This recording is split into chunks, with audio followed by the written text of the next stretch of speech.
Hey guys, Mike Davis here. I've been telling you for a little while now that I wanted to give you a tour of the Lovecraft eZine podcast office, so here's the tour. Now, this is the short version for all of you who don't have time to stick through the whole video.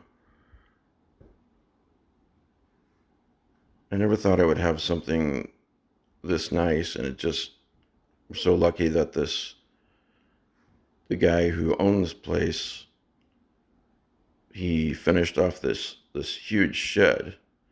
And so it's essentially an office. I mean, that's what I'm using it for. But anyway, that's the short version. All right, so let me give you the longer version. Okay? Those little meows you hear are, of course, Oreo. How you doing, Oreo? Let's take a look at Oreo. Hey, you're antsy today. It's those steroids, isn't it?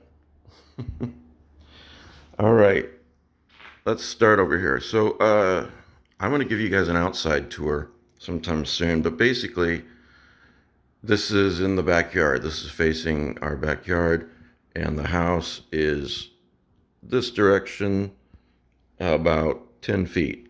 So, I'm not like 100 feet away or anything from the house. All right, so you walk in the door, and this is to your immediate right. That, of course, is one of the many cool things from the H.P. Lovecraft Historical Society, and I thought it would be neat to frame it and hang it up. Now, everything that you see framed and hung up, my wife did that. I am no good at it, and she did a fantastic job. The placement for just about everything, too. Just got that. There's me when I was young, and my little boy when he was really, really young. So, soon after he was born. So, I don't even think I had much gray hair then. So this is immediately to your right. These are, because I have so many Kindle books, I will say some, but these two shelves are some of my friends' books. And special attention here to Willem Pugmire's Cemetery. I'm sorry, I'm blanking on the name of the publisher. You guys know who I'm talking about. And it's signed by Willem personally to me, and I wouldn't part with that for any amount of money. And down here we have superhero novels. Some more books up here. Those are just kind of miscellaneous. All right. Continuing on, for those of you who want to continue on, there's my poster of The Fog, which Mike DeBronzo gave to me when we moved in here. So thank you very much, Mike. I really love it. As you all know, you all do know, right, that yesterday was the Fog Day, April 21st. So anyway, I'm recording this on April 22nd, 2024. More books. I love having books around me. Of course, everyone watching this, I'm sure knows what I mean. It's a very secure, very safe feeling. All right, so up here are my Star Trek novels. Everything I show you is not counting the Kindle versions, of which I have a lot. And this is just sort of a general horror shelf on this side. And on this side, a lot of Lovecraftian horror, like from this shelf down. And then there's some Stephen King and other miscellaneous horror. Down here we have audios and audio dramas. Right there in the middle there you have the readings by the H.P. Lovecraft Historical Society of every H.P. Lovecraft story and the collaborations. And then to the left there you have one of the two big volumes of the audio dramas, which are just bloody fantastic. There's my Victrola, and there's another one on here too. Now, if you have the money, obviously you can just get the MP3s, and those are great. But if you have the money, these are just amazing. Each story comes with all kinds of paraphernalia and so on and so forth. It's great. I do listen to records a lot, but when I'm not, I just put these back up here. This is a really great soundtrack to The Fog that Kelly Young gave me a year or two back. Look at that art. All right, behind there we've got, on the wall we have a Batman, Green Arrow, and The Question poster. Of course, these are three superheroes without powers. A long time ago, 89, 90, something like that, maybe 88, Dennis O'Neil did a three-parter, Detective Comics Annual and Green Arrow and The Question. It was a continuing story in each one, and it's very philosophical, a really great, if you're into comics and you haven't read these, they're called Fables, Part 1, Part 2, and Part 3. And there's number 2, and there's number 3. And I believe at least 2 of them, well, you should read all 3, are on DC Universe Infinite. Anyway, there we have it. And continuing on, another bookshelf. Science fiction books, Sherlock Holmes books, and hopefully I'm not boring the hell out of you. There's a little heater, which does a pretty good imitation of a fireplace. So, little side table for when I'm relaxing in this chair here, and more books. Excuse me. My meds give me dry mouth, so I need to take a quick drink of water. All right. So this is sort of my, I don't know, this is the cockpit, all right, of the entire office. So I showed you what it looks like from the doorway. Here's what it looks like from one of the back corners. You know, here's the control room, whatever you want to call it. And I will sit in the comfy chair there and read, watch a movie, whatever. That's when I'm reading or doing something else, I like to put on YouTube screensavers and mute the volume. And this one is basically a ship in deep space, and it's sort of I guess it's the equivalent of a one-bedroom apartment, a small one-bedroom apartment. Anyway,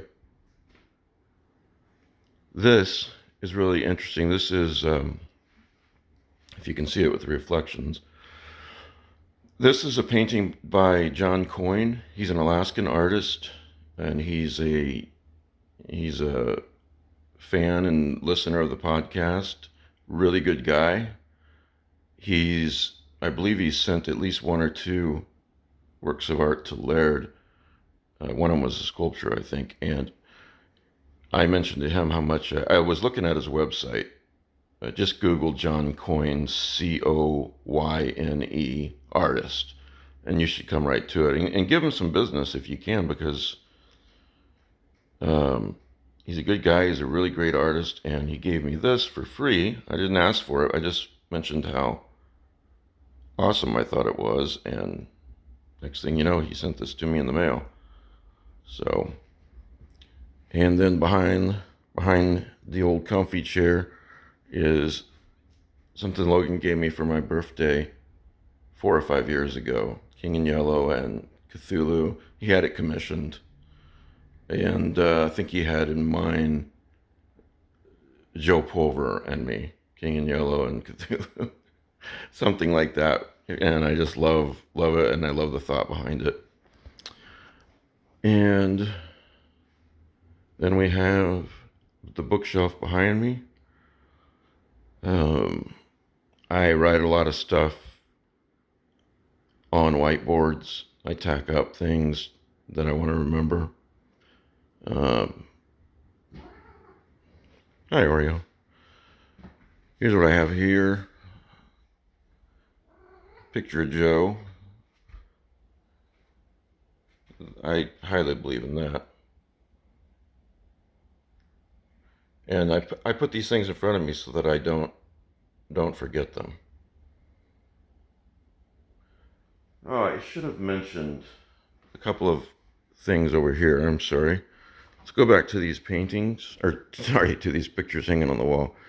This is, I printed this out from the web, CBS Radio Mystery Theater.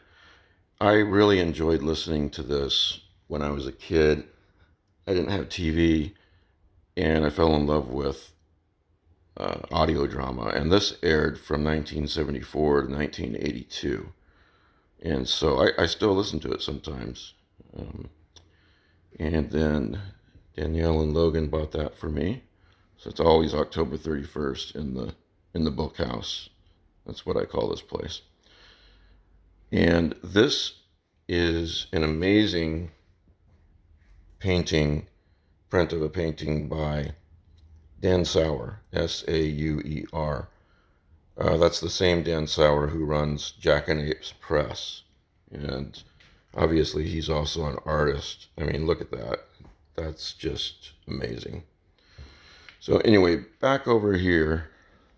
I missed something. Can you say it again? No, I can't, Alexa.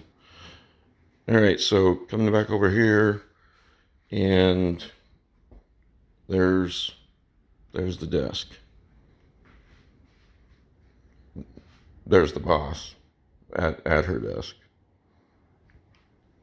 Hi, Oreo. Tell everybody thanks for the help.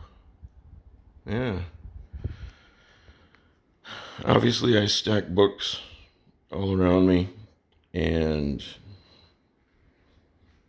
we have Frodo, and we have the Bill Murray character from Ghostbusters. More books stacked up here. Doctor Who, Weeping Angel, and I really like this. I like a lot of screens. And you can do that without spending very much. Second monitor, and then I've got a laptop here there's a lot of times I can't sit at the desk. So, yeah, there we go. And I think that's about it. No, it's not quite it. On the other side of the control room here is my piano that my wife gave me several years ago. It's fantastic. Oh, this